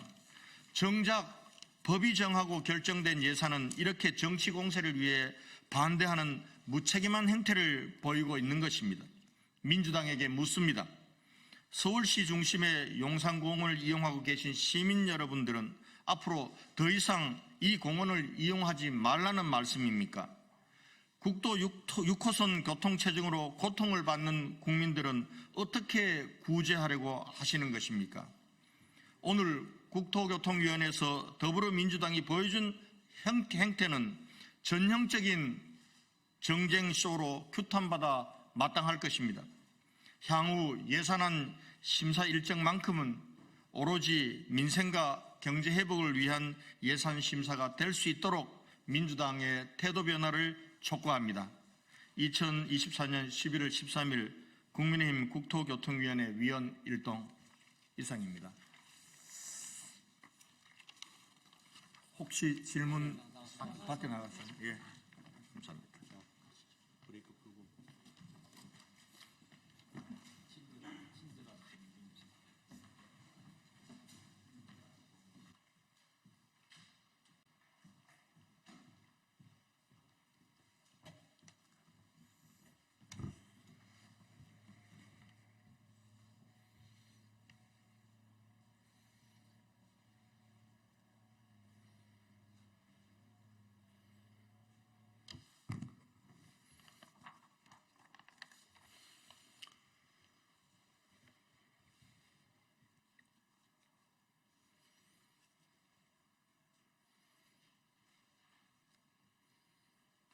예, 시작하겠습니다. 진보당 수석 대변인 홍성규입니다. 두 가지 말씀 드리겠습니다. 첫 번째입니다. 한동훈 대표, 그래서 대입 논술 끝나면 김건희 특검 동의하시겠습니까? 한동훈 국민의힘 대표가 이번 주말 윤석열 거부 시민행진을 두고 야당을 향해서 기어이 판사 겁박 무력 시위를 하려거든 우리 수험생들 대입 논술 시험 끝나고 하라고 비아냥거렸습니다. 집권 여당의 대표로서 저렴하고 천박한 말본세도 늘 문제지만 심지어 사실관계마저 의도적으로 왜곡하면 되겠습니까? 진보당을 비롯한 제 야당들과 시민사회단체들이 모두 모일 이번 주말 집회의 공식 제목은 김건희 특검 수용, 국정농단 규명, 윤석열을 거부한다 시민행진입니다. 특검 협의조차 완강하게 거부하고 있고 국정농단은 애써 모른 척하고 있는 집권 여당, 바로 한동훈 대표가 있는 국민의힘이 자초한 집회입니다. 아울러 우리 수험생들에 대한 배려가 그토록 대단한지도 미처 몰랐습니다. 의료 대란 사태 속에서 일방적인 의대 정원 밀어붙이기로 입시 혼란을 초래했던 집권 여당의 입에서 나올 배려는 아니지 않겠습니까? 마지막으로 여전히 동료 시민 운운하며 민생은 못 챙겨도 민폐는 끼치지 말아야 한다고 했습니다. 지금 대한민국 최대 민폐는 야당의 통큰 양보에도 불구하고 끝까지 김건희 특검을 거부하고 있는 국민의힘의 행태입니다. 한동훈 대표가 늘 강조하는 동료 시민의 동료 의식으로 우리 수험생들의 대입 논술 시험이 끝나고 나면 이번에는 김건희 특검 흔쾌히 동참하시겠습니까? 아무리 생각이 달라도 우리는 동료 시민 아닙니까? 두 번째입니다. 민주노총 끝없이 악마화하더니 전태일 열사 정신 운운하는 국민의힘 정말 파렴치합니다. 전태일 열사의 54주기를 맞아서 국민의힘에서 대변인 논평을 통해 국민의힘과 윤석열 정부는 전태일 열사의 고귀한 정신을 잊지 않겠다고 읊조렸습니다. 눈과 귀를 의심할 그야말로 기이한 광경입니다. 바로 지난 주말에 민주노총의 노동자대회, 국민의힘에서 전당력을 총동원하여 불법 폭력 시위, 무관용으로 단호히 대응해야 한다고 했던 바로 그 집회, 야당에게 불법 시위의 공범이라고 공격하던 바로 그 집회가 매년 전태일 열사를 기리는 노동자들의 집회였습니다.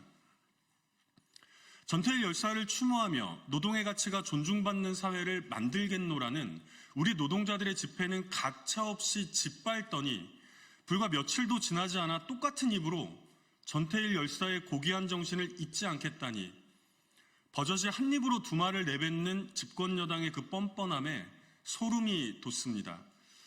국민의힘에서 정말로 전태일 열사를 기리고 노동 존중을 이야기하겠거들랑 그 첫걸음은 우리 노동자들이 모여있는 조직 민주노총에 대한 존중입니다.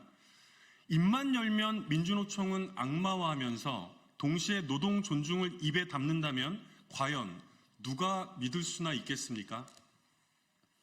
아울러 국민의힘은 민주노총의 진심 어린 사과부터 해야 합니다. 민주노총 지도부가 불법 집회를 기획 지휘했다는 정황까지 드러났다고 바로 이곳 소통관에서 새빨간 거짓말을 버젓이 내놓지 않았습니까? 지금 철저하게 진상을 파악해야 할 일은 윤석열 정권과 경찰에서 폭력 사태를 유발하기 위해 기획, 지휘한 정황입니다.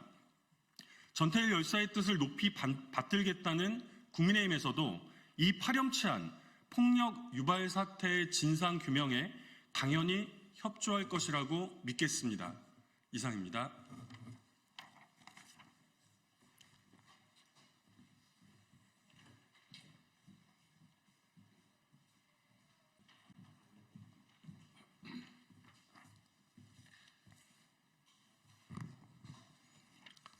예, 안녕하십니까. 국민의힘 수석 대변인 곽규택입니다. 민주당과 군소 야당의 무책임한 탄핵 선동을 강력 규탄합니다. 민주당 등 야 5당이 오늘 탄핵 국회의원연대 발족식을 가졌습니다. 지난 9월 탄핵준비의원연대라는 이름으로 탄핵을 준비하겠다며 군보를 떼더니 2달 만에 발족식을 연 것입니다. 민의의 전당인 국회를 탄핵 집회의 장으로 사용하며 국민을 선동하는 야당의 행태를 강력 규탄합니다. 민주당 지도부는 자당 소속 의원 27명이 이름을 올렸는데도 개별 의원의 자발적 참여 또는 가이드라인은 없다라며 애써 선긋기에 나섰습니다. 발뺌을 할수록 구차한 변명만 쌓여갈 뿐입니다. 지난 주말 집회에서도 이재명 대표를 제외한 당 지도부와 당내 의원들이 이미 대통령 탄핵, 임기 단축 개헌을 공공연하게 외쳐댔기 때문입니다. 민주당은 사실상 군소야당들과 연합해 탄핵과 개헌의 투트랙으로 정부의 국정 운영을 사사건건 발목 잡고 있습니다. 이재명 대표의 1심 선고를 앞두고 벌이는 대통령 탄핵 추진은 철저히 이재명 방탄용 정치 공세, 그 이상도 그 이하도 아닙니다. 탄핵 제도를 자신들의 정치적 목적을 위해 오남용하는 민주당과 군소야당의 행태는 결코 용서받지 못할 것입니다. 국민의 엄중한 심판이 기다리고 있을 것임을 명심해야 합니다. 예, 감사합니다.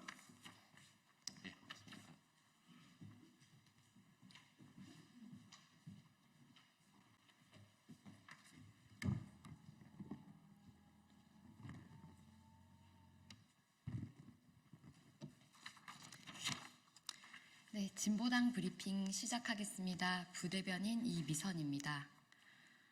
정당한 노조 활동한 건설 노동자 4명의 이재화 실형 선고 부당합니다.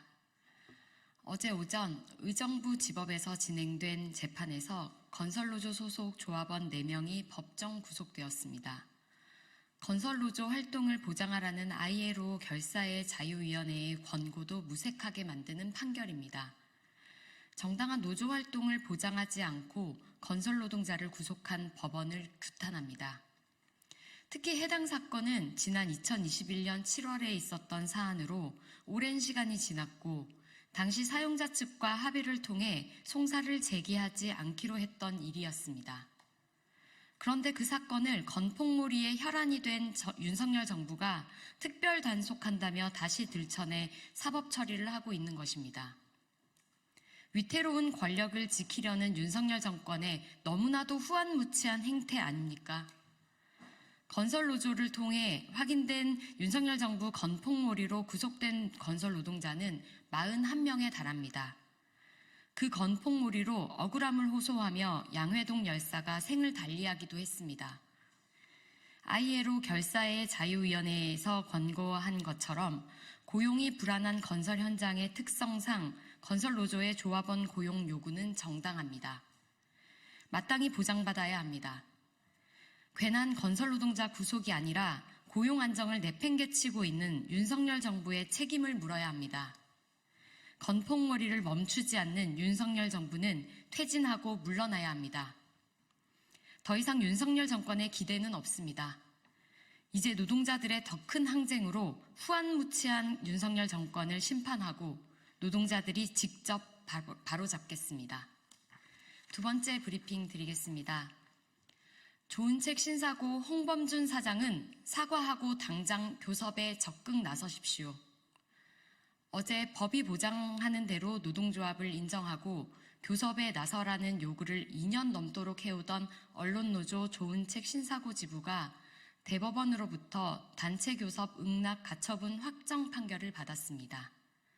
너무나도 당연한 결과입니다. 사실 이 당연한 노동 3권을 보장받기 위해 법의 판결을 확인해야 하는 현실이 황당합니다. 심지어 자기 회사에는 노동조합을 둘 수 없다며 부끄럼 없는 막말을 해대는 장본인이 학생들의 교과서 참고서를 만드는 출판사 사장이라니 참담하기까지 합니다. 좋은 책 신사고 홍범준 사장은 이제라도 노동조합에 사과하고 당장 교섭에 적극 나서십시오. 당연한 결과의